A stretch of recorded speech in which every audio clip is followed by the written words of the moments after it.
نحمده ونصلي على رسوله الكريم اما بعد فاعوذ بالله من الشيطان الرجيم بسم الله الرحمن الرحيم رب اشرح لي صدري ويسر لي امري واحلل عقدة من لساني يفقهوا قولي اللهم انفعنا بما علمتنا وعلمنا ما ينفعنا وزدنا علما آمین یا رب العالمین. اللہم صلی وسلم علی نبینا محمد. ہم پڑھ رہے ہیں تجلیات نبوت کتاب میں پیج نمبر 354 میرے پاس ہے حجۃ الوداع. حجۃ الوداع نبی کریم صلی اللہ علیہ وسلم کا اکیلا حج تھا، یعنی پہلا اور آخری حج، اور یہ 10 ہجری میں آپ صلی اللہ علیہ وسلم نے کیا تھا. اور جس وقت آپ صلی اللہ علیہ وسلم اس حج کے لیے نکلے تھے تو نبی علیہ الصلوۃ والسلام نے اس کا باقاعدہ اعلان فرمایا تھا، اور لوگ اس کے لیے جمع ہو گئے تھے مختلف قبائل سے. یہ بات ہم پڑھ چکے ہیں. پھر ہم نے دیکھا کہ آپ صلی اللہ علیہ وسلم نکلے ہیں 26 ذی القعدہ، بک میں آپ کی لکھا ہوا ہے، اور اس وقت آپ صلی اللہ علیہ وسلم نے پھر ظہر کی نماز کے بعد مدینہ سے چل پڑے اور عصر پڑھنے سے پہلے ذوالحلیفہ پہنچے. وہاں پہنچ کے بھی عصر پڑھی ہے، رات گزاری ہے، صبح ہوئی ہے، تو پھر آپ صلی اللہ علیہ وسلم حج کا احرام باندھتے ہیں. اور کون سا احرام باندھا تھا نبی علیہ الصلوۃ والسلام؟ حج قران کا. ٹھیک ہے. اور کیا آپ صلی اللہ علیہ وسلم نے صحابہ کو فرمایا تھا؟ انہوں نے کون سا حج کا انہوں نے نیت کی تھی جس کو آپ صلی اللہ علیہ وسلم نے فرمایا کہ یہ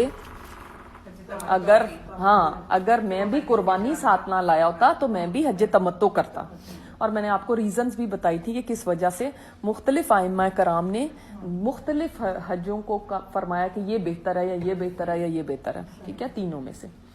پھر ہمیں یہ بھی پتہ چلتا ہے کہ آپ صلی اللہ علیہ وسلم جب پہنچے تو آپ صلی اللہ علیہ وسلم نے پہلے عمرہ ادا فرمایا. اور اس سلسلے میں ایک حدیث پتہ چلتی ہے کہ آپ صلی اللہ علیہ وسلم نے فرمایا وہاں پہ کہ جب احرام باندھا تو فرمایا احرام والا جب جوتیاں نہ پائے تو چمڑے کی جرابیں پہن سکتا ہے، اور جب محرم کو تہمد نہ ملے تو پاجامہ پہن سکتا ہے. یہ بھی ہم نے دیکھ لیا تھا. پھر اس کے بعد ہم یہ بھی دیکھتے ہیں کہ آپ صلی اللہ علیہ وسلم جب عمرہ فرما رہے ہیں تو صفا مروہ کے درمیان سعی بھی کی ہے، جو کہ لوگ سوچ رہے تھے کہ شاید آپ صلی اللہ علیہ وسلم نہ کریں کیونکہ جاہلیت میں لوگ کیا کرتے تھے. تو اس وقت آپ صلی اللہ علیہ وسلم نے یہ فرمایا تھا کہ لوگوں صفا مروہ کے درمیان سعی کرو، اس لیے کہ اللہ تعالیٰ نے تم پر فرض کر دیا. اور یہ بھی ہمیں پتہ چلتا ہے کہ حضرت صفیہ بنت شیبہ فرماتی ہیں کہ ہم چند عورتیں گئیں، وہاں سے ہم رسول اللہ صلی اللہ علیہ وسلم کو صفا مروہ کے درمیان سعی کرتے ہوئے دیکھ رہے تھے. تیز چال کی وجہ سے آپ صلی اللہ علیہ وسلم کا تہمد پیروں کے درمیان جھکولے کھا رہا تھا، یعنی آپ صلی اللہ علیہ وسلم نے یہ پہنا ہوا تھا اور انہوں نے ان کو دیکھا کہ آپ صلی اللہ علیہ وسلم تیزی سے وہاں پہ صحیح فرما رہے ہیں. اسی طرح ایک اور واقعہ آتا ہے، جو حج کے کافی سارے واقعات ہیں جو آئے ہیں. ایک اور واقعہ آتا ہے کہ آپ صلی اللہ علیہ وسلم نے ایک خطبہ سنایا جس کے بعد ایک آدمی نے سوال کیا. خطبے میں کیا فرمایا تھا کہ اے لوگو، تم پر حج فرض کر دیا گیا، بس تم حج کرو.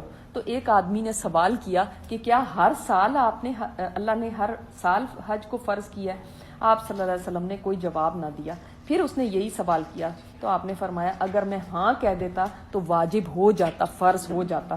اور فرمایا پھر تم اس کو بجا لانے کی طاقت نہ رکھتے.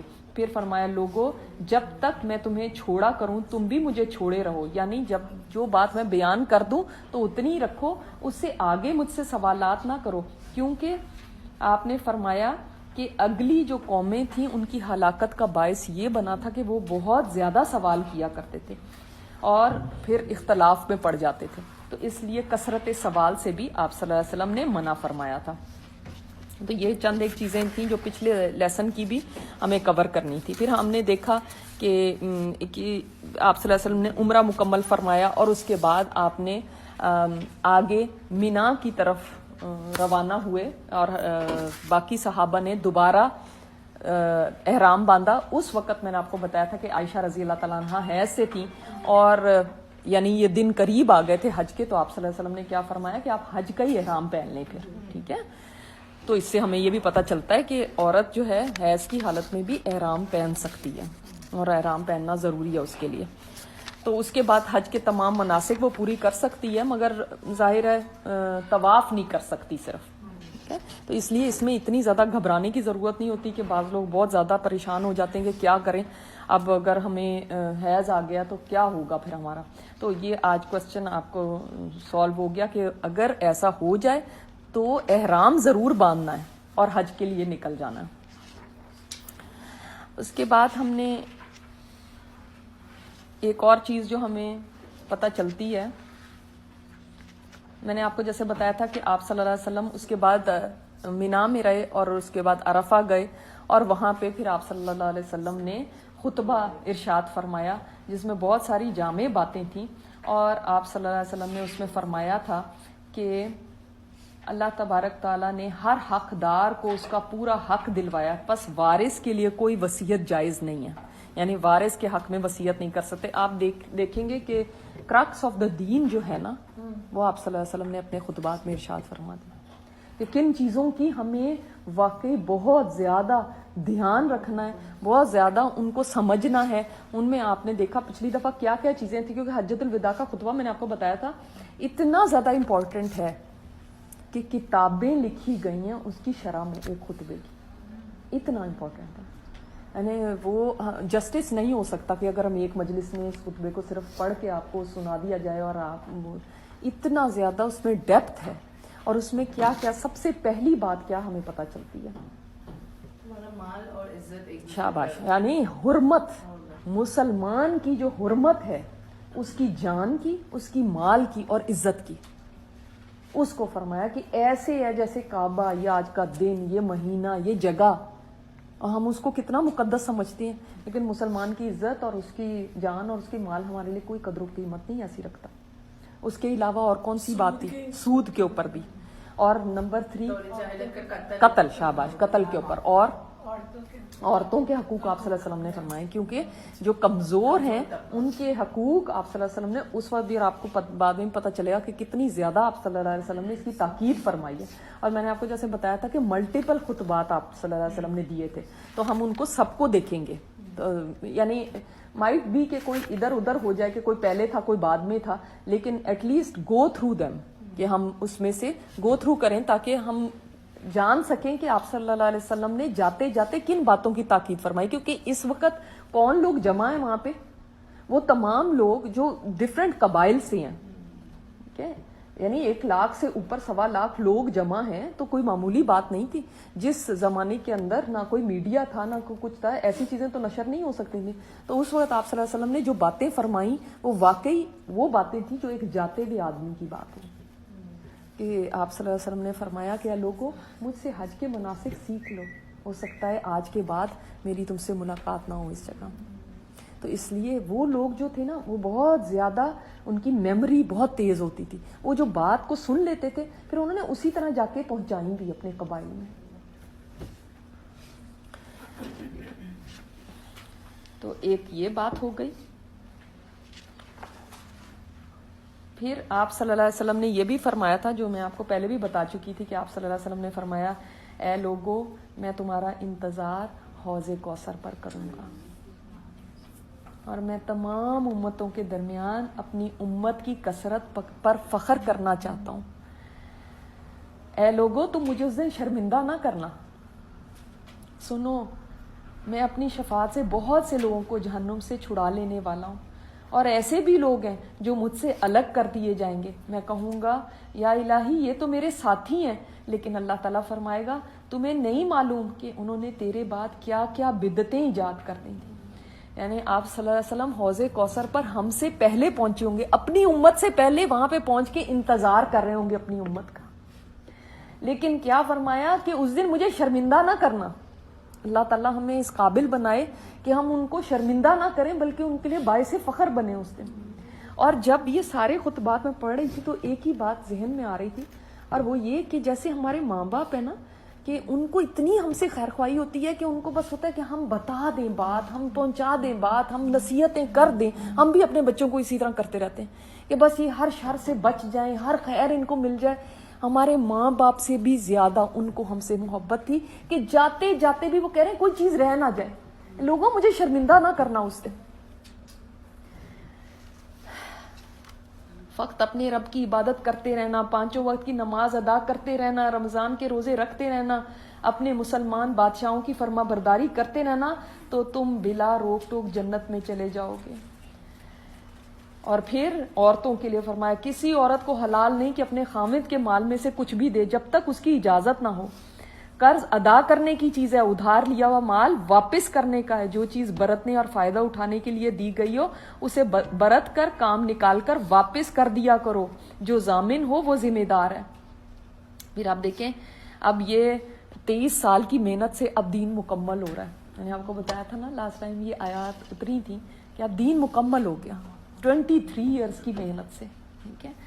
اب ہر چیز اپنے ٹھکانے پر آ گئی تھی، تو اسی لیے آپ صلی اللہ علیہ وسلم نے فرمایا کہ زمانہ جس طرح پیدا ہوا تھا آج پھر آ کر اسی طرز پر آ گیا ہے، کیونکہ وہ لوگ کیا کرتے تھے، آگے پیچھے کر دیتے تھے نا مہینوں کو۔ مثلا اب جنگ کرنی ہے تو اب یہ مہینہ مثال کے طور پہ محرم کا تو کہہ دیتے تھے نہیں یہ سفر کا ہے، محرم ہم بعد میں کر لیں گے، یہ ربیع الاول کا ہم بعد میں یہ کر لیں گے، یہ حج کا مہینہ ہم نے اب یہ حج کا کر لیا، تو اس طرح کرتے تھے۔ اب سے سال کے 12 مہینے گنتے رہو اور ان میں سے 4 کو حرمت والے سمجھا کرو۔ اور پھر آپ صلی اللہ علیہ وسلم نے فرمایا میرے امتیوں دیکھو میرے بعد گمراہ نہ ہو جانا کہ آپس میں قتال شروع کر دو اور ایک دوسرے کی گردنیں مارتے رہو۔ میری امت کے لوگوں عنقریب تم خدا سے ملنے والے ہو اور وہ تم سے تمہارے اعمال کے بارے میں سوال کرے گا۔ سبحان اللہ، کہ ان کو یہ فکر ہمارے اعمال کی ہے، اپنے اعمال تو ان کے مکمل ہیں، ہمارے اعمال کی فکر ہے کہ لوگوں اللہ تم سے سوال کرے گا۔ اے لوگوں ایک دوسرے کی گردنیں نہ مارنا شروع کر دینا کہ آپس میں ہی لڑنا شروع کر دو۔ اچھا ہمارے نا بچے ہوتے ہیں نا تو ہمیں اپنے بچوں کے اندر دل کرتا ہے کہ آپس میں بڑی محبت سے رہیں، پیار سے رہیں، اتحاد اتفاق سے رہیں۔ کوئی ماں باپ ایسے نہیں ہوں گے جو یہ چاہیں گے کہ میرے بچے آپس میں لڑیں۔ آپ صلی اللہ علیہ وسلم کو اپنی امت سے اس قدر شفقت تھی کہ فرماتے ہیں دیکھو ایک دوسرے کی گردنیں نہ مار۔ ان کو کتنی تکلیف ہو کہ وہ دیکھیں کہ مسلمان آج مسلمان کا ہی گلا کاٹ رہا ہے اور اس کے لیے جواز دے رہا ہے اور کہہ رہا ہے کہ یہ تو بالکل جسٹیفائڈ ہے۔ کسی نے کیا یہ خطبات نہیں کبھی پڑھے جو اتنا بڑا دعویٰ کرتے ہیں کہ ہم سب سے بڑے مسلمان ہیں اور ہم سے زیادہ اسلام کوئی نہیں جانتا؟ کیا ان کو یہ نہیں پتا کہ آپ صلی اللہ علیہ وسلم نے کیا فرمایا کہ مسلمان کی جان کی حرمت کیا ہے؟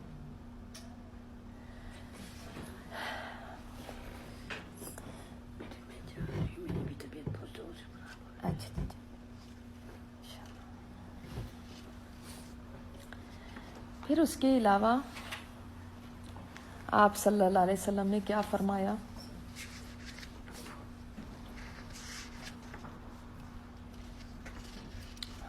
فرمایا اپنی اونٹنی پر سوار تھے، عرفہ کا دن تھا، لوگوں کے بیچوں بیچ کھڑے ہو کر آپ نے یہ خطبہ ارشاد فرمایا کہ ہر نبی کی دعا گزر چکی ہے۔ ہر نبی کو اللہ تعالیٰ نے ایک دعا کا آپشن دیا کہ آپ جو دعا کریں گے وہ قبول ہوگی۔ فرمایا لیکن میں نے اپنی قبول شدہ دعا کو اللہ تعالیٰ کے پاس جمع کرا دیا، قیامت کے دن اپنی امت کی شفاعت کے لیے مانگوں گا۔ سنو سب انبیاء نے اپنی اپنی امت کی کثرت چاہی ہے، ایسا نہ کرنا قیامت کے دن کہ مجھے غمگین کر دو۔ سنو میں تمہارا انتظار اپنے حوض پر کروں گا۔ اللہ اکبر۔ تو اسی طرح نبی علیہ الصلوۃ والسلام نے عرفہ کے دن روزہ نہیں رکھا تھا۔ آپ کو پتہ ہے کہ عرفہ کے دن کا روزہ بہت بڑی اہمیت کا حامل ہے، اس کی بڑی فضیلت ہے۔ ایک سال پچھلے کے گناہ معاف ہو جاتے ہیں، ایک سال اگلے کے گناہ معاف ہو جاتے ہیں۔ تو لوگ اب چاہتے تھے کہ دیکھیں کہ آپ نے روزہ رکھا ہے کہ نہیں رکھا۔ تو ام المومنین حضرت ام سلمہ نے ایک پیالے میں دودھ آپ صلی اللہ علیہ وسلم کے لیے بھجوایا کہ پتہ چل جائے۔ وہ دیکھیں کتنی حکمت تھی نا سوال کرنے کی بھی، کہ بجائے اس کے کہ پوچھا جائے کہ آپ نے روزہ رکھا ہے کہ نہیں رکھا، تو ایک دودھ کا پیالہ بھجوا دیا۔ اور پتہ ہے کہ آپ صلی اللہ علیہ وسلم دودھ کو انکار نہیں فرماتے۔ تو اس وقت جب دودھ بھیجا تو آپ صلی اللہ علیہ وسلم نے اس کو قبول فرمایا اور اس کو پی لیا سب کے سامنے۔ اس سے کیا پتہ چلا کہ آپ کا روزہ نہیں ہے۔ تو جو حج کے لیے جائے وہ اس دن روزہ نہ رکھے۔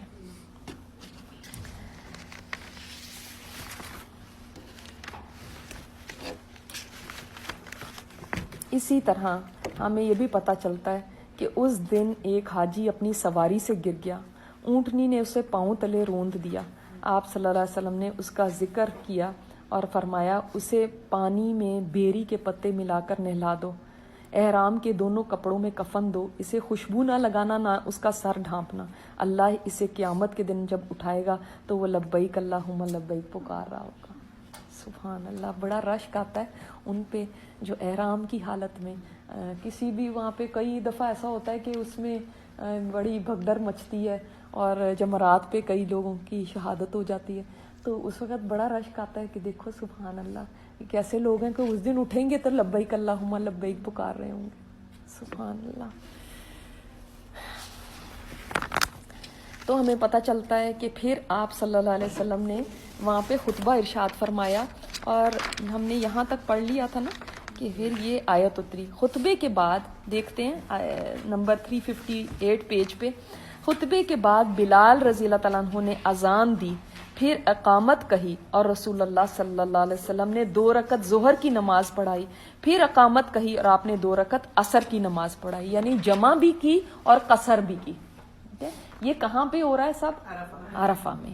جس وقت ہم وہ دیکھتے ہیں نا، جب ہم نہیں گئے ہوتے تو ٹی وی پہ ہم دیکھتے ہیں مسجد نمرہ میں وہ خطبہ دیتے ہیں، پھر اس کے بعد آپ دیکھتے ہیں 2 نمازیں پڑھتے ہیں، تو وہ یہی سنت ہے آپ صلی اللہ علیہ وسلم کی۔ دونوں کو ظہر کے وقت میں جمع تقدیم کے طور پر اکٹھا کیا ہے۔ تقدیم کیا ہوتی ہے؟ یعنی پہلے کر لیا۔ ہم جو جمع کرنی ہوتی ہے نماز، 2 نمازوں کو بعد میں بھی جمع کر سکتے ہیں اور پہلے بھی۔ جمع تقدیم مطلب ہے کہ پہلے کر لیا ظہر کے ساتھ، اگر عصر کے ساتھ پڑھے تو وہ بھی کر سکتے ہیں کہ ظہر عصر کو اس طرح سے ملا لیا جائے۔ اور ان دونوں کے درمیان کوئی نماز نہیں پڑھی، یعنی کوئی سنت نہیں ہے، کوئی نفل نہیں ہے۔ اسی لیے آپ دیکھتے ہیں نا جب وہاں پہ ہوتا ہے تو کیا ہوتا ہے، فوراً ہی ایک دم شروع کر دیتے ہیں وہ، اگر آپ نے دیکھا۔ پھر جائے وقوف پر تشریف لائے۔ جائے وقوف کون سی تھی؟ آپ صلی اللہ علیہ وسلم جبل رحمت پر آ گئے، اور جبل رحمت پر آ کر پھر وہاں پر آپ صلی اللہ علیہ وسلم نے اس جبل پر، جبل رحمت کون سا ہے؟ جس پہ آدم علیہ السلام کی دعا قبول ہوئی تھی نا۔ جبل رحمت آپ کو پتہ ہے میدان عرفہ میں ہے، ایک پہاڑ، ٹھیک ہے؟ تو وہاں پہ آج کل لوگ چڑھ جاتے ہیں اوپر، کوئی چاہتے ہیں ٹاپ پہ چلے جائیں، تو ایسی آپ صلی اللہ علیہ وسلم کی سنت نہیں ہے۔ آپ بس وہاں پہ کھڑے ہوئے تھے اور وہاں پہ وقوف فرمایا تھا، لیکن آپ نے تب بھی فرما دیا تھا کہ لوگوں کوئی کسی جگہ پہ بھی وقوف کر لے گا تو ٹھیک ہے، ضروری نہیں کہ یہاں پہ ہی کرے، سمجھ آئی؟ یعنی عرفہ میں کسی جگہ پہ، یہ نہ ہو کہ لوگ کل کو لڑنے لگیں کہ ہم نے بھی یہاں پہ کرنا، تو کتنے لوگ کھڑے ہو سکتے۔ تو اس لیے آپ صلی اللہ علیہ وسلم وہاں پر چڑھے نہیں تھے، یاد رکھیے، بلکہ وہاں پہ کھڑے ہوئے تھے۔ اور آگے دیکھتے ہیں، اونٹنی کا شکم چٹانوں کی جانب کیا اور قبلہ رخ مسلسل وقوف فرمایا۔ یعنی اس وقوف کیا ہوتا ہے کہ آپ کو پتا ہے کہ جب سورج ڈھل جاتا ہے ظہر کے بعد، جب نماز وغیرہ پڑھ لیتے ہیں تو اس کے بعد وقوف عرفہ کا وقت ہوتا ہے۔ یہ بہت ہی قبولیت کا وقت ہے، اور یہی وہ وقت ہے جس وقت اللہ تعالیٰ فخر فرماتے ہیں ان حاجیوں کے اوپر، فرشتوں میں، کہ یہ دیکھو میرے بندے کیسے آئے میں، میرے سے یہ مانگتے ہیں، یہ مانگتے ہیں، میں نے ان ساروں کو بخش دیا۔ وہ وقت بہت زیادہ قبولیت کا ہوتا ہے، اسی لیے کھڑے ہو کے وہاں پہ دعائیں کی جاتی ہیں۔ تو آپ صلی اللہ علیہ وسلم نے یہاں پہ وقوف فرمایا تھا۔ اونٹنی کو جو بیک تھی وہ چٹانوں کی طرف تھی اور فیسنگ ٹورڈز قبلہ تھے، اور یہاں پر آپ صلی اللہ علیہ وسلم نے مسلسل وقوف فرمایا۔ کب تک؟ یہاں تک کہ سورج غروب ہو گیا۔ سبحان اللہ، یعنی جو لوگ حج پہ گئے ہوئے ہیں وہ جانتے ہیں کہ عرفہ کے دن وہاں پہ ہم لوگ تو جاتے ہیں تو بہت بھی ہو گیا تو 20 منٹ 25 منٹ بھی کھڑے جائیں گے تو اس کے بعد ہوتا ہے کہ ہائے بڑی دھوپ ہے، اندر چلو اور جا کے ذرا فریش ہو جاؤ، پھر تھوڑی دیر پھر انتظار کر کے پھر عصر کا بھی وقت گزر جائے، تو بالکل ہی جب سورج نیچے آنے لگے تب جا کے ہم سے کھڑا ہوا جاتا ہے۔ اور نبی علیہ الصلوۃ والسلام سبحان اللہ کہ وہ کھڑے ہوئے ہیں، یعنی ظہر کے وقت سے لے کر اور مغرب تک کھڑے دعائیں مانگ رہے ہیں وہاں پر۔ اور کس کے لیے دعائیں مانگ رہے ہیں آپ مجھے بتائیں؟ خود تو وہ بخشے میں ہیں، ان کے گھر والے تو بخشے میں ہیں، اپنی امت کے لیے دعائیں مانگ رہے ہیں، اور کبھی بے چین ہو جاتے تھے اپنے ہاتھ اٹھا لیتے تھے، اور مسلسل دعائیں، اتنی لمبی دعائیں تو ہمیں اپنے لیے بھی نہیں مانگنی آتی، اور ہم لکھ لکھ کے بھی لے کے جاتے ہیں، ہماری دعائیں ختم ہو جاتی ہیں، سب مانگ لی، ساری کاپیاں ختم ہو گئیں، بس اب چلو۔ اور آپ صلی اللہ علیہ وسلم وہاں پہ اتنی دعا کر رہے ہیں۔ کبھی ہم ان کے احسانات کو یاد کریں تو پتہ چلتا ہے کہ ہم واقعی ان کے احسانات کا بدلہ نہیں دے سکتے، ہم حق ہی ادا نہیں کر سکتے. جیسی انہوں نے ہم سے محبت کی، ہم تو ویسی محبت تک نہیں کر سکتے، ویسی محبت نہیں ان سے کر سکتے. کہ آج دیکھو زندگی کے اس مرحلے پر آ کے ہم جان رہے ہیں کہ وہ ہمارے لیے اتنی دعائیں کرتے چلے گئے جبکہ ہم تو ابھی پیدا بھی نہ ہوئے تھے، اور ہمیں آج توفیق ہو رہی کہ ہم یہ جاننے کہ وہ کیسے تھے. ہمیں آج پتا چل رہا ہے یہ بات جب اتنی عمر گزر گئی. اور اب ہم کبھی سوچتے ہیں کہ ہم ان کے کام کو آگے لے کر جائیں گے، ابھی سوچنا شروع کیا، ہاں جو ان کا مشن تھا ہم نے اس کو آگے پہنچانا ہے. ایسا خیر خواہ کون ہو سکتا ہے؟ ہم بھی اپنے بچوں کی دعائیں کرتے ہیں. کیا ہم میں سے کوئی ایسا ہے جو وہاں پہ ظہر کے بعد سے لے کر اور کھڑا رہے اور مغرب ہو جائے؟ 4-5 گھنٹے کا تو یہ ٹائم ہے، اور وہ بھی وہاں کی تپتی دوپہریں. میں نے سردیوں میں حج کیا ہے لیکن میں بھی کھڑی نہیں ہو سکتی تھی. ہم اپنے بچوں کے لیے ویسی دعائیں نہیں کرتے جو انہوں نے ہمارے لیے کرتی. تب بھی ہمیں نہ ان کی سنتوں کا کوئی پاس ہے، نہ ان کے فرامین کا کوئی پاس ہے، نہ ان کو ہم کبھی سوچتے ہیں. ان کی سنتیں تو اتنی ہمارے لیے سستی ہیں کہ ان کی کوئی سنت پوری کرنے لگے اور کوئی ٹیڑھی آنکھ سے دیکھ بھی لینا ہمیں تو کہتے ہیں یہ جائے سنت، میں کیا کروں، یہ جائے سنت، ہم سے نہیں ہوتا.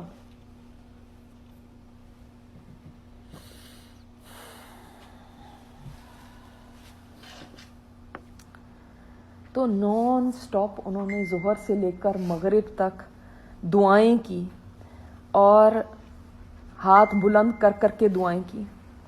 اور پھر آپ دیکھیں کہ جس وقت مغرب ہوئی اور تھوڑی زردی چلی گئی پھر روانہ ہوئے مزدلفہ کی طرف، یعنی حتیٰ کہ سورج غروب ہو گیا. تو تب آپ صلی اللہ علیہ وسلم نے حضرت اسامہ بن زید کو اپنے اونٹ پر پیچھے بٹھایا اور پھر آپ چلے وہاں سے. اس کے بارے میں بھی تھوڑا سا آپ کو بتا دوں کہ کس طرح سے آپ صلی اللہ علیہ وسلم کا وہاں پہ گزرا تھا.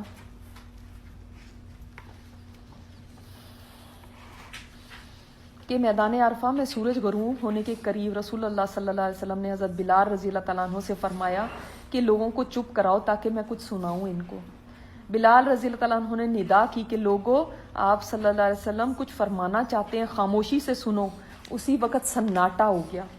آپ نے فرمایا لوگوں میرے پاس ابھی ابھی جبرائیل علیہ السلام آئے ہیں، میرے رب کی طرف سے مجھے سلام پہنچایا اور فرمایا ہے کہ اللہ عز و جل نے عرفات والوں کو اور مشعر الحرام والوں کو بخش دیا ہے اور ان کے آپس کے قصوروں کو بھی بخش دیا ہے. یہ سن کر حضرت عمر نے کھڑے ہو کر سوال کیا یا رسول اللہ کیا یہ فضیلت خاص ہمارے لیے ہی ہے؟ آپ نے فرمایا تمہارے لیے بھی اور تمہارے بعد آنے والوں کے لیے بھی، قیامت تک کے لیے، کہ جو بھی یہاں پہ ہوگا ان سب کو اللہ تعالیٰ نے بخش دیا. اب تو حضرت عمر کی زبان سے بے ساختہ نکل گیا اللہ کا فضل و کرم ہے اور وہ بڑا رحم کرنے والا ہے. مبارک ہیں وہ آنکھیں جنہوں نے یہ منظر دیکھے اور جنہوں نے ان کو محسوس کیا.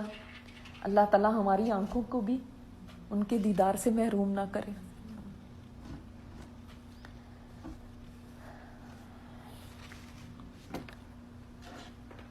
پھر آپ وہاں سے مزدلفہ تشریف لے گئے اور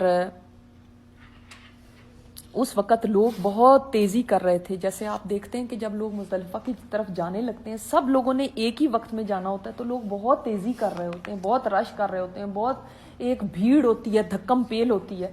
اس وقت کے آپ صلی اللہ علیہ وسلم نے کیا فرمایا لوگوں کو کہ آپ صلی اللہ علیہ وسلم عرفہ سے جب چلتے ہیں تو ایک ساتھ 1.5 لاکھ انسانوں کا ایک سمندر ہے جو چل رہا ہے. آپ صلی اللہ علیہ وسلم کے کانوں میں کچھ ڈانٹ ڈپٹ کی، کچھ مار پیٹ کی آواز آئی کہ گویا لوگ اپنی سواریوں کو مار رہے ہیں، تیز کر رہے ہیں کہ جلدی چلیں. جیسے آج کل بھی ہوتا ہے ہارن بج رہے ہیں، یہ ہو رہا ہے، کوئی کسی کو کسی کا پتہ نہیں ہوتا کیونکہ ایک ہی وقت میں سب نے نکلنا ہوتا ہے. تو آپ صلی اللہ علیہ وسلم نے اشارہ کرتے ہوئے فرمایا اے لوگو اطمینان حاصل کرو، سکون سے چلو، تیزی میں اور جانوروں پر جلدی کرنے میں بھلائی نہیں ہے. اور یعنی آپ کو یہ خیال تھا کہ ایسا نہ ہو کہ یہ لوگ اسی طرح یعنی جیسے اپنے جانوروں کو ہاں کریں ایسے تیزی کے ساتھ لے کر جا رہے ہیں, ایسے کوئی بدنظمی ہو. تو فرمایا, جابر فرماتے ہیں کہ آپ صلی اللہ علیہ وسلم نے فرمایا شاید اس سال کے بعد میں تمہیں نہ دیکھ سکوں.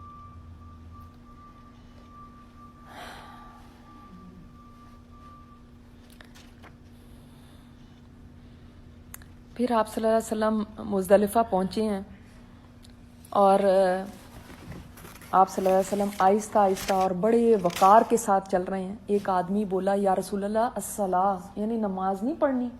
آپ نے فرمایا نماز آگے ہے, کیونکہ ہم نماز نہیں وہاں پہ پڑھتے نا مغرب کی.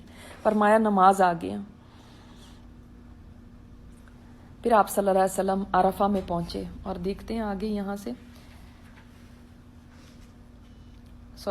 مزدلفہ پہنچے. روانہ ہو کر آپ صلی اللہ علیہ وسلم مزدلفہ تشریف لائے اور وہاں مغرب اور عشاء کی نماز ایک اذان اور 2 اقامت سے پڑھی اور درمیان میں کوئی نماز نہیں پڑھی.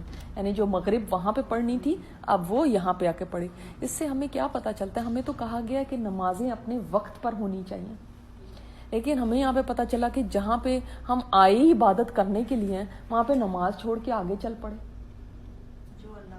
بالکل جو اللہ تعالیٰ کا حکم ہے ویسے ہی کرنا, اس میں کوئی چون چرا نہیں کہ ہم کہیں نو ہم تو یہاں پہ آئے کیا کرنے ہیں, نماز چھوڑ کے آگے.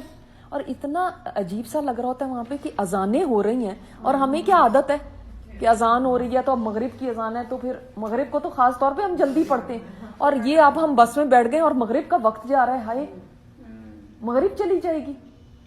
لیکن ہمیں اس سے کیا پتہ چلتا ہے؟ لیسن اوبیڈینس کا, فرما برداری اللہ کی, کہ اللہ تعالیٰ جو فرما دے سمعنا و اطعنا, سمعنا و اطعنا. اس وقت تک ہم صرف سمعنا و سمعنا و سمعنا کر رہے ہیں, اطعنا کب کرنا؟ تو پھر آپ صلی اللہ علیہ وسلم نے درمیان میں کوئی نماز نہیں پڑھی. پھر آپ لیٹ گئے اور فجر طلوع تک لیٹے رہے. اس سے یہ بھی پتہ چلا ہمیں کہ آپ صلی اللہ علیہ وسلم نے وہاں پر تہجد نہیں پڑھی تھی.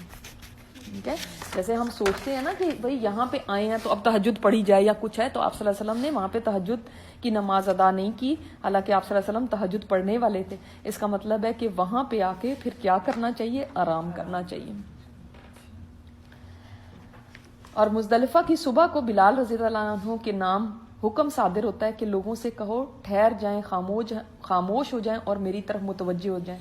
چنانچہ اعلان کے مطابق جب 2.5 لاکھ آنکھیں اللہ کے نبی کے چہرے پر گڑ گئیں تو آپ نے فرمایا اللہ تعالیٰ ارحم الراحمین نے تمہارے اس مجمع پر بہت ہی فضل و کرم فرمایا ہے, تم کو اس نے بہت ہی نوازا ہے, تمہارے بروں کو بھلوں کی وجہ سے بخش دیا ہے اور انہیں بھی اپنے انعامات سے مالا مال کیا ہے, اور تمہارے بھلوں نے جو مانگا ہے وہی اللہ نے عطا کیا ہے.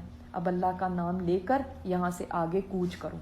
تو آپ صلی اللہ علیہ وسلم نے ان کو کوچ کا حکم دیا اور مینا کی طرف اب چل رہے ہیں. اور اس میں ام المومنین حضرت سودا رضی اللہ تعالیٰ عنہا ذرا بھاری بھرکم تھی, ان کو آپ صلی اللہ علیہ وسلم نے پہلے روانہ کر دیا تھا, یعنی آخری جو حصہ ہے رات کا اس میں ان کو روانہ فرما دیا تھا. اسی طرح آج کے وقت میں بھی اگر کوئی کمزور ہیں, بچے ہیں, کوئی عورتیں ہیں, ایسی کوئی بوڑھے ہیں, تو ان کو پہلے روانہ کیا جا سکتا ہے کہ مزدلفہ سے وہ مینا کی طرف چلے جائیں.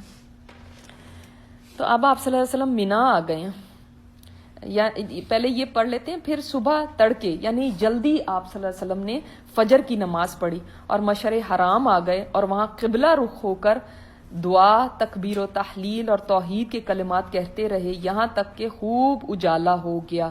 یعنی یہاں پہنچ کے مشعر حرام پر آپ صلی اللہ علیہ وسلم نے پھر تکبیر بھی بلند کی, توحید کے کلمات بھی کہے, دعائیں بھی کیں. اور یہ اکثر یہاں پہ موقع نہیں دیا جاتا کیونکہ وہ بسوں میں لوگوں کو بٹھا کے اور چل دیتے ہیں اور اس کے بعد نہیں کہتے ہیں اتنا رش ہے تو اس وقت ہم کہیں نہیں کھڑے ہو سکتے. تو اگر بس میں بھی ہیں تو اس وقت بھی انسان پھر دعائیں کرتا رہے, تکبیر بلند کرتا رہے. اس کے بعد سورج طلوع ہونے سے پہلے مینا کے لیے روانہ ہو گئے اور جمرہ عقبہ پر آ کر اسے 7 کنکریاں ماری. آپ دیکھیں مینا کیسی جگہ ہے, سبحان اللہ, کہ یہ اس کی مثال ایسے دی جاتی ہے, علماء ایسے دیتے ہیں جیسے ماں کا پیٹ.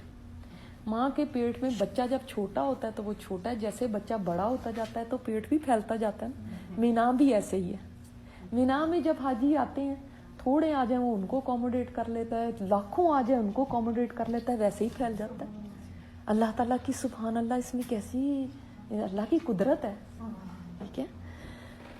تو ہر کنکری کے ساتھ تکبیر کہتے جاتے تھے. اس جمرہ کو کنکری مارنے تک آپ لبیک پکارتے رہے اور کنکری مارنے کے ساتھ ہی تلبیہ ختم کر دیا. نیز اس جمرہ کے پاس ٹھہر کر آپ یہ بھی فرماتے رہے کہ مجھ سے اپنے اعمال حج سیکھ لو، شاید کہ میں اپنے اس سال کے بعد حج نہ کر سکوں گا. پھر آپ مینا میں اپنے ڈیرے پر تشریف لائے، یعنی جہاں پہ خیمے لگے ہوئے تھے وہاں آپ تشریف لائے اور اپنے دستے مبارک سے 100 میں سے 63 اونٹ نہر کیے. یہ 100 اونٹ کون لے کر آیا تھا؟ حضرت علی رضی اللہ تعالیٰ عنہ یمن سے لائے تھے. تو آپ صلی اللہ علیہ وسلم نے 63 خود اپنے ہاتھ سے قربان کیے. اب آپ دیکھیں آپ صلی اللہ علیہ وسلم کی زندگی بھی اتنی ہے، جیسے لگتا ہے کہ ہر سال کے لیے ایک ایک قربانی ایسے لگ رہا ہے. اور باقی بھی آپ کے ہی تھے، لیکن باقی یعنی جو 37 اونٹ تھے وہ حضرت علی نے نہر کیا، وہ ان کو دے دیے کہ آپ کریں. اور آپ دیکھیں سبحان اللہ کہ وہاں پہ اتنی قربانیاں ہوتی ہیں آج تک بھی، لیکن آپ نے مینا میں کبھی چیل نہیں دیکھی ہوگی کہ چیلیں اوپر گھوم رہی ہوں، کوئی کوے ہوں، کوئی ایسی چیزیں ہوں. ابھی میں نے پاکستان میں ایک نئی چیز دیکھ لی کہ کچھ لوگوں نے یہ پتہ نہیں وہ ان کو بتاتے ہوں گے ان کے پیر یا کہتے ہوں گے کہ بھئی چیلوں کو کھانا ڈالو. تو وہ چیلوں کے لیے ایک پل کے اوپر لوگ کھڑے ہوئے تھیلیاں لے کر جو بیچتے ہیں، جس میں کیا وہ جو بھی اس کے ایسے پارٹس ہوتے ہیں بکرے وغیرہ کے، ہاں وہ بیچ رہے ہوتے ہیں. اور میں نے دیکھا لوگ آ رہے ہیں اور کھڑے کر رہے ہیں گاڑیاں اور بائکس اور وہ ان سے خرید رہے ہیں اور پھر پھینک رہے ہیں. اور چیلیں اتنی، وہ نظر اس وجہ سے پڑی کہ میں نے کہا یہاں پہ کیا مسئلہ ہے، اتنی چیلیں تھیں کہ حد سے زیادہ. حالانکہ چیل وہ پرندہ ہے جس کو مارنے کا حکم ہے، جن 4 پرندوں کو مارنے کا حکم ہے ان میں ایک چیل بھی ہے، لیکن وہاں پہ چیلوں کو کھلا رہے ہیں. اللہ اکبر. یعنی جہاں پہ گوشت ہوتا ہے وہاں پہ یعنی ایسے تھا کہ چیلوں کا اتنے جھنڈ کے جھنڈ، انسان گھبرا جاتا ہے کہ یا اللہ آسمان کی طرف دیکھو تو آسمان بھرا پڑا ہے، چیلیں گھوم رہی ہیں اور بول رہی ہیں، اور مینا میں ایک چیل بھی نہیں. سبحان اللہ، کیسی اللہ تعالیٰ کی قدرت ہے. اور آپ صلی اللہ علیہ وسلم نے اپنی بیویوں کی طرف سے گائے ذبح فرمائی، بیویوں کی طرف سے بھی ذبح کی تھی. پھر آپ کے حکم سے ہر اونٹ کا ایک ایک ٹکڑا کاٹ کر ہانڈی میں ڈالا گیا. پھر آپ صلی اللہ علیہ وسلم نے اور لوگوں نے اس کا گوشت تناول کیا اور شوربہ پیا. یعنی خود بھی قربانی کا گوشت کھا سکتے ہیں، ایسے نہیں ہے کہ صرف دوسروں کو دیں ہم نہیں خود کھا سکتے، نہیں، قربانی میں سے خود بھی کھائیں. اور آپ صلی اللہ علیہ وسلم نے اپنی ہر قربانی میں سے دیکھیں نا، اس کو ایک ہانڈی میں ڈالا گیا، سب نہیں کھایا.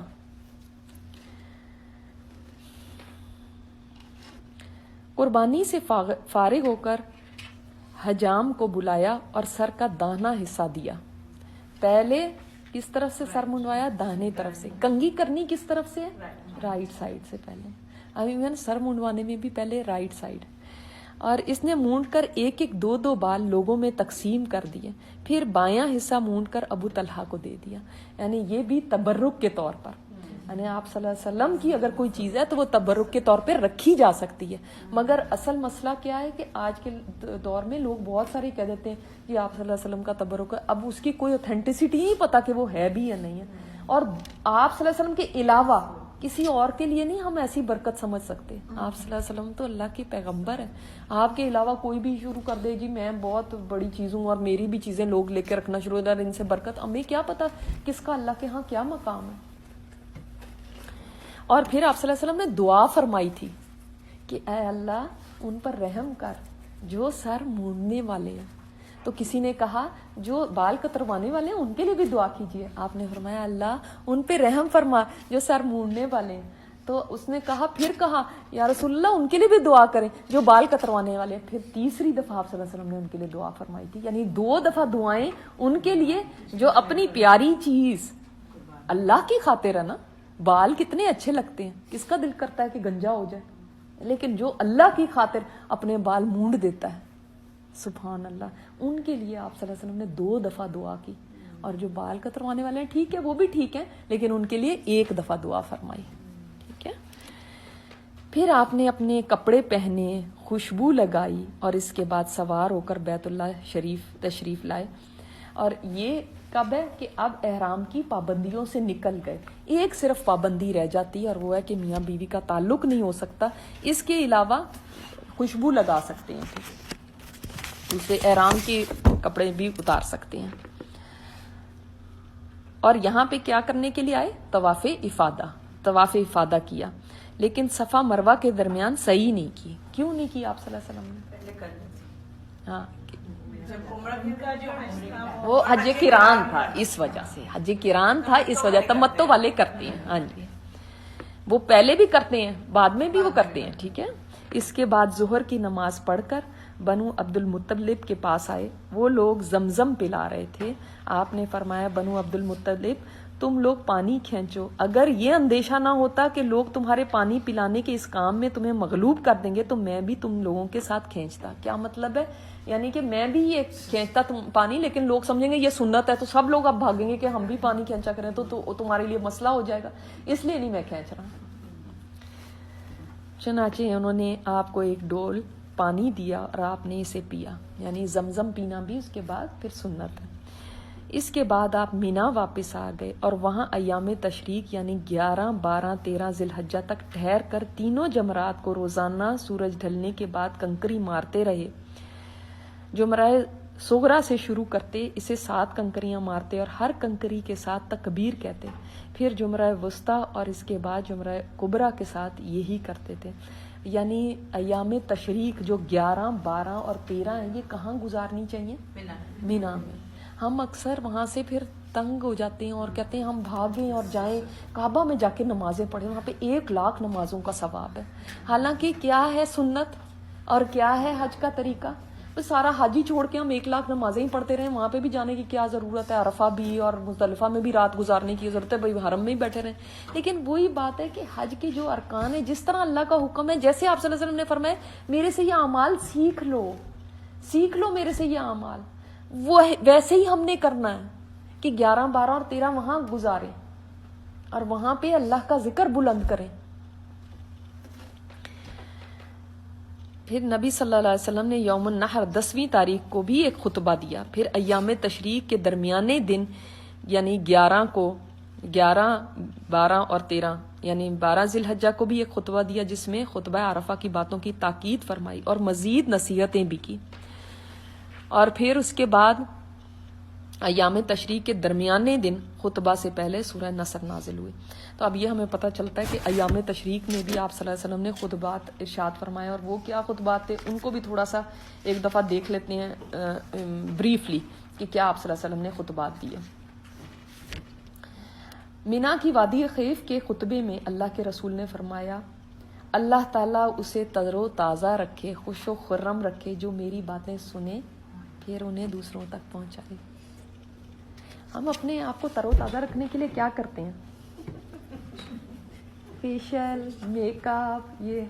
اور آپ صلی اللہ علیہ وسلم نے کہ ٹھیک ہے کریں، وہ نہیں غلط نہیں، لیکن آپ صلی اللہ علیہ وسلم نے کیا فرمایا؟ آپ کی دعا ہے اس کے لیے. ہم دعائیں لینا چاہتے ہیں نا، کہتے ہیں دعائیں لینے کے لیے ہم بڑے سارے کام کرتے ہیں، اس کی دعا مل جائے، اس کی دعا مل جائے، لوگوں کو کہتے بھی دعا کریں. آپ صلی اللہ علیہ وسلم اس کے لیے دعا کر گئے اور کیا کہ اللہ تعالیٰ اس کو خوش و خرم رکھے، تر و تازہ رکھے جو میری باتیں سنے اور ان کو آگے پہنچائے. ابھی تک ہمیں کتنی احادیث آتی ہیں اور ہم نے کتنی آگے پہنچائی؟ کبھی اس شوق کے ساتھ حدیث پڑھی یا سنی یا سمجھی کہ اس کو آگے پہنچاؤں، میرا چہرہ تر و تازہ رہے گا، میں خوش و خرم رہوں گی، میرے حق میں آپ صلی اللہ علیہ وسلم کی دعا قبول ہوگی.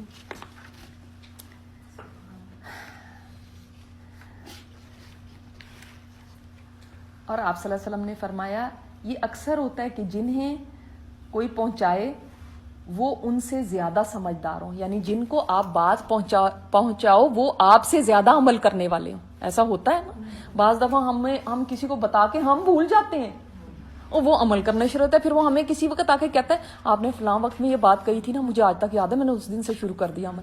اب چاہے ہم بھول بھی گئے ہوں. تو فرمایا کہ بعض دفعہ جس کو پہنچائی جائے وہ زیادہ سمجھدار ہوتا ہے، زیادہ عمل کرنے والا ہوتا ہے. مسلمانوں سنو، 3 باتوں میں کسی بھی ایماندار کا دل کمی اور خیانت نہیں کرتا. اول تو عمل کا صرف اللہ کے لیے خالص کرنا، دوسرے مسلمان بادشاہوں کی خیرخواہی کرنا، تیسرے مسلمانوں کی جماعت کو لازم پکڑنا. یہ فرمایا آپ صلی اللہ علیہ وسلم نے. اور اس کے علاوہ آپ صلی اللہ علیہ وسلم نے اور بھی کچھ باتیں فرمائیں.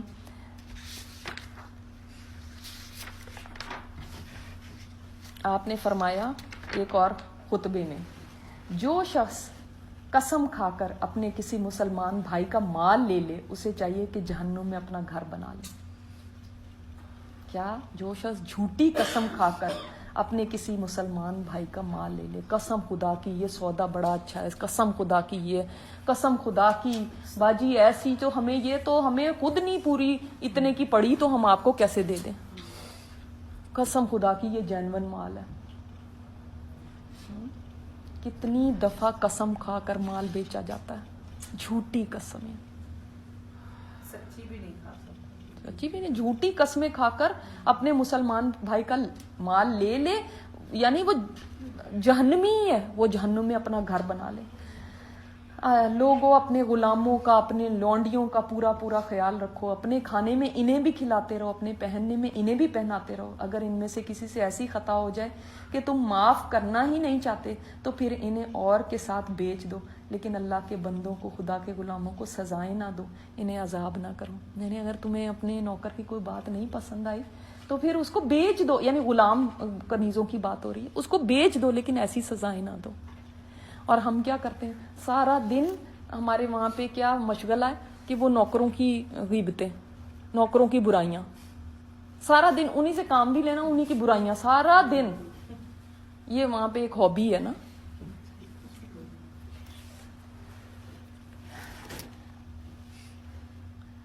اور آپ کو یہ بھی حیرت ہوگی ایک بات کہ اس وقت آپ صلی اللہ علیہ وسلم اتنے لوگوں کو خطاب فرما رہے ہیں، 1.25 لاکھ کا مجمع ہے سامنے، اس وقت بھی جس پالان اور گدی پر ہیں، تو آپ کو سن کر حیرت ہوگی کہ حضرت انس رضی اللہ تعالیٰ عنہ فرماتے ہیں وہ 4 درہم کی قیمت کی بمشکل ہوگی، بلکہ اس سے بھی کم. یعنی عرب کے بادشاہ اور کیا کیا ان کی سواریاں اور کیا ہوتی تھی، اور آپ صلی اللہ علیہ وسلم اس وقت اس کے اوپر تھے. اللہ اکبر. یعنی آج کے وقت میں لگا لیں تو کوئی اس کی ویلیو ہی نہیں. پھر بھی آپ صلی اللہ علیہ وسلم کے اندر اتنی تواضع تھی، حالانکہ 1.25 لاکھ کا مجمع کھڑا ہوا ہے آپ کو سننے کے لیے، اور آپ کی گدی کیسی ہے کہ اتنی یعنی کم قیمت کی، اور آپ صلی اللہ علیہ وسلم کی زبان مبارک سے حق ہی نکلا اور عاجزی کے کلمات. کوئی تکبر نہیں، کوئی بڑی باتیں نہیں، کوئی بڑائیاں نہیں. اور اس جب مینا کا میدان تھا، دن چڑھے کا وقت تھا، اور آپ صلی اللہ علیہ وسلم سیاہ اور سفید رنگ کے خچر پر سوار تھے، اور صحابہ کچھ کھڑے تھے کچھ بیٹھے تھے. حضرت علی آپ صلی اللہ علیہ وسلم کی آواز دور تک پہنچا رہے تھے، اور آپ نے یہ بھی فرمایا جس کسی کے پاس کسی کی امانت ہو اسے چاہیے کہ جس کی امانت ہے اس کو اس کے حوالے کر دے. یہ بھی آپ صلی اللہ علیہ وسلم نے فرمایا.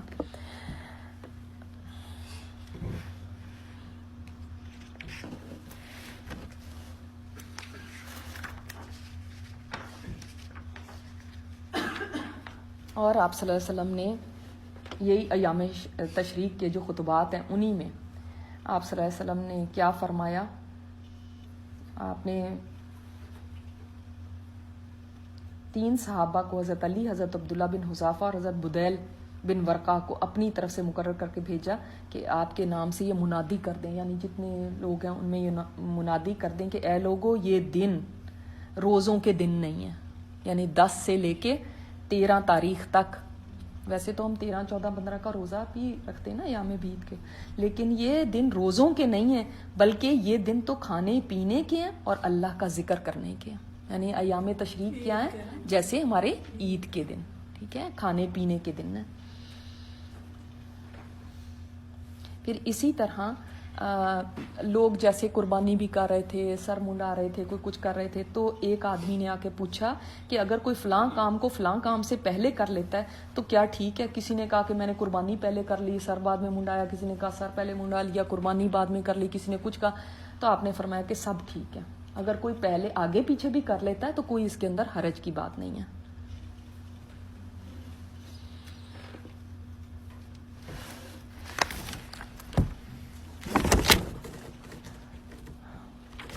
پھر اسی طرح آپ صلی اللہ علیہ وسلم نے فرمایا میرے بعد تمہارے معاملات اس سطح پر پہنچ جائیں گے کہ کچھ لوگ سنت کو ختم کرنے کی کوشش کریں گے، بدعت پر عمل کریں گے، نمازوں کو تاخیر کر کے پڑھیں گے، نمازوں کو لیٹ کیا کریں گے، بدعات پر عمل کریں گے، سنتوں کو ختم کرنے کی کوشش کریں گے۔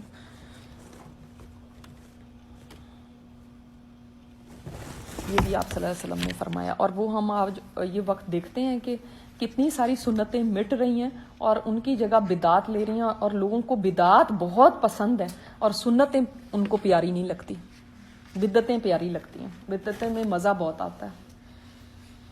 اور پھر آپ صلی اللہ علیہ وسلم نے ان ایام میں تشریق کے وسط میں یہ بھی فرمایا لوگوں تم سب کا خدا ایک ہے، تم سب ایک ہی باپ کی اولاد ہو، سنو کسی عربی کو اجمی پر، کسی اجمی کو عربی پر، کسی سیاہ کو سرخ پر، کسی سرخ کو سیاہ پر کوئی فضیلت نہیں ہے، کوئی نسلی برتری نہیں ہے، قومیت، نسل، لسانیت، یہ سب چیزیں آپ نے ختم کر دی نا، یعنی ڈسکریمنیشن آن دا بیس۔ آج سارے چارٹر اس طرح بنے ہوئے نا، جو لوگ اپنے آپ کو بہت بڑا سمجھتے ہیں وہ کہتے ہیں کہ no discrimination on the base of race, colour, آپ کی نیشنلٹی، یہ ساری باتیں یہ ہیں کہ کوئی رنگت کی بیسس کے اوپر نہیں، کوئی زبان کی بیسس پہ نہیں، کوئی قومیت کی، تم اس قوم سے ہو میں اس قوم سے ہوں، تم اس علاقے کے ہو میں اس علاقے کے ہوں، تم یہ زبان بولتے ہو میں یہ، اس لیے میں تم سے سپیریئر ہوں کیونکہ میں یہ زبان بولتی ہوں، کیونکہ میں اس برادری سے ہوں۔ ہم تو اس میں سے نکل ہی نہیں سکے آج تک، یہ ڈسکریمنیشن ختم ہو ہی نہیں پائی آج تک، جو ہے وہ اس کو اس کے اوپر ہی فخر ختم نہیں ہوتا، میں بیسٹ ہوں۔ عربی دیکھ لو تو وہ اپنے آپ پہ، ہم اجمی لوگ دیکھ لیں تو ہمارے بھی فخر نہیں ختم ہوتے۔ آپ دیکھ لیں ہمارے ہاں کتنی کاسٹس ہیں اور ہر کاسٹ اپنے آپ کو سمجھتی ہے کہ ہم بیسٹ ہیں، جتنی زبانیں ہیں ہر زبان والے سمجھتے ہیں ہم بیسٹ ہیں۔ اور آپ صلی اللہ علیہ وسلم نے کیا فرما دیا کہ کوئی اس طرح کا امتیاز نہیں ہے، نہ رنگ کی بیس پہ نہ نسل کی بیس پہ، فضیلت کا دار و مدار صرف تقویٰ ہے، خدا کا ڈر، خدا کا خوف جس میں زیادہ ہے، بس وہ فضیلت والا ہے، چاہے وہ ریڑا چلانے والا ہے، رکشہ چلانے والا ہے، یا وہ کسی جگہ مستری ہے، یا وہ کوئی کنسٹرکشن ورکر ہے، یا وہ کچھ بھی ہے، اس سے کوئی فرق نہیں پڑتا۔ اور اگر تقویٰ نہیں ہے تو چاہے وہ پریزیڈنٹ ہے، یا کوئی بہت بڑا ڈاکٹر ہے، یا بہت بڑی کوئی چیز ہائی فائی پروفیشن کے اندر بیٹھا ہوا ہے، وہ کچھ نہیں ہے اللہ کی نظر میں۔ تو ہماری کہاں گئی برادریاں اور کہاں گئے ہمارے رنگ، اور جب ہم لک ڈاؤن کرتے ہیں کہ یہ کالے ہیں اور یہ ہیں اور ان کے اوپر ناک منہ چڑھاتے ہیں، یہ تو آپ صلی اللہ علیہ وسلم نے اس دن ہی ختم کر دیے تھے، لیکن ہمیں یہ بات آج تک نہ سمجھ آئی۔ بعض جگہوں پہ تو یہ تک ہے کہ اپنی برادری سے اگر باہر رشتہ کر دیا تو وہ بھی ایسے جیسے کفر کرنا ہو گیا، اتنی بری بات سمجھتے ہیں، کیونکہ وہ سمجھتے ہیں کہ ہم اتنے فضیلت والے، ہم اتنے اونچے، ہم نیچی ذات کے اندر جائیں۔ دیکھ لیں آپ صلی اللہ علیہ وسلم نے کیا فرما دیا۔ آپ صلی اللہ علیہ وسلم کے ساتھ ساتھ کون ہے؟ بلال رضی اللہ عنہ۔ ہمارے جیسے ہوں تو ان کو تو کالا سمجھ کے ہی پیچھے کر دیں۔ ہمارے معیار کیا ہیں اور ان کے کیا تھے؟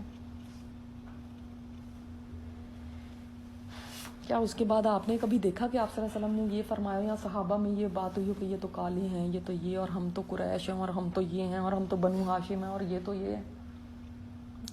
ان میں تو بہت زیادہ یہ جو پریجوڈس ہونا ہے نا، قبائلی، ان کے بہت زیادہ تعصب تھا، لیکن اسلام نے سب کو مٹا دیا، سب تعصبات کو ہم نہیں مٹا سکے، اپنے ذہنوں سے نہیں مٹا سکے۔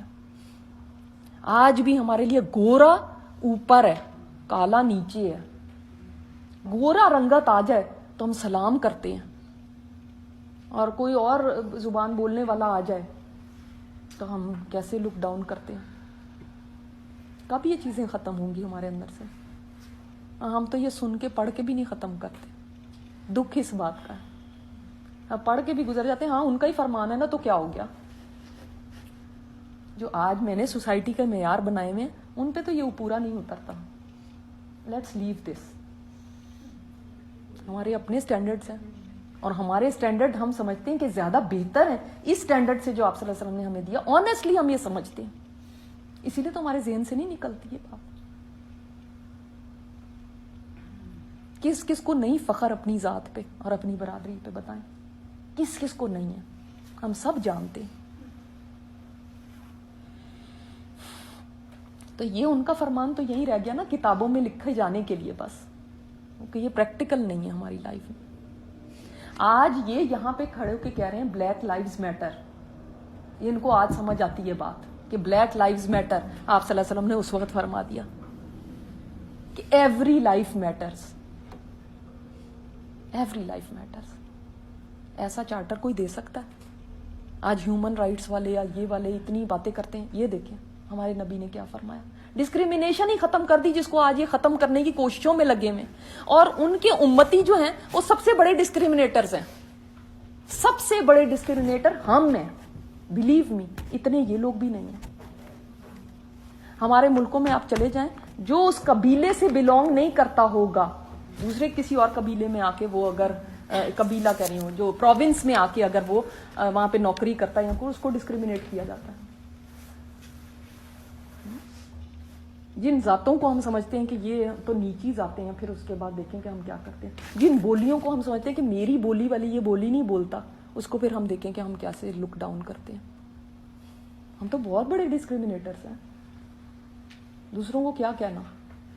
انہوں نے تو آج دنیا سے سیکھ کے یہ قوانین بنائے. ہمیں تو ہمارے نبی پاک صلی اللہ علیہ وسلم 1400 سال پہلے بتا گئے تھے، تب بھی ہمیں سمجھ نہ آیا. اللہ اکبر.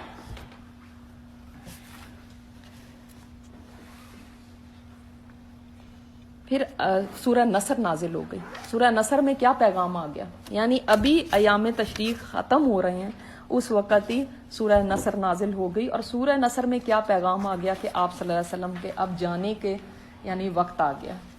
اور آپ یہ دیکھیں کہ جاتے جاتے بھی آپ صلی اللہ علیہ وسلم نے ایک بات جو فرما دی، اس کو میں بتا دیتی ہوں یہاں پہ، کہ ان خطبات میں دوبارہ آپ صلی اللہ علیہ وسلم نے جس چیز کی تاکید فرمائی وہ فرمایا خبردار میرے بعد کافر نہ بن جانا.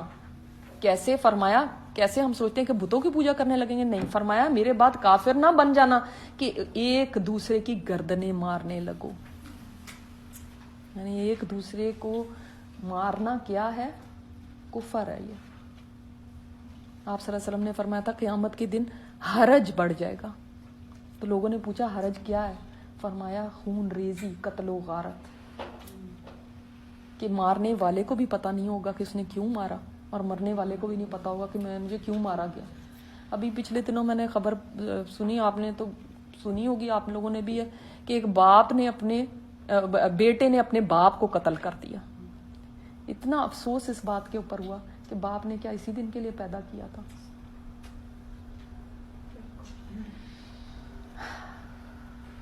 تو آپ صلی اللہ علیہ وسلم امت پر اس قدر شفیق اور مہربان تھے کہ ہر بری بات سے منع کر دیا، ہر بھلی بات کا حکم دے دیا، ہر خطرے سے ان کو آگاہ کر دیا کہ یہ خطرہ ہے، یہ نہ کر لینا، یہ تمہارا نقصان ہو جائے گا، یہ کام نہ کہیں کر بیٹھنا.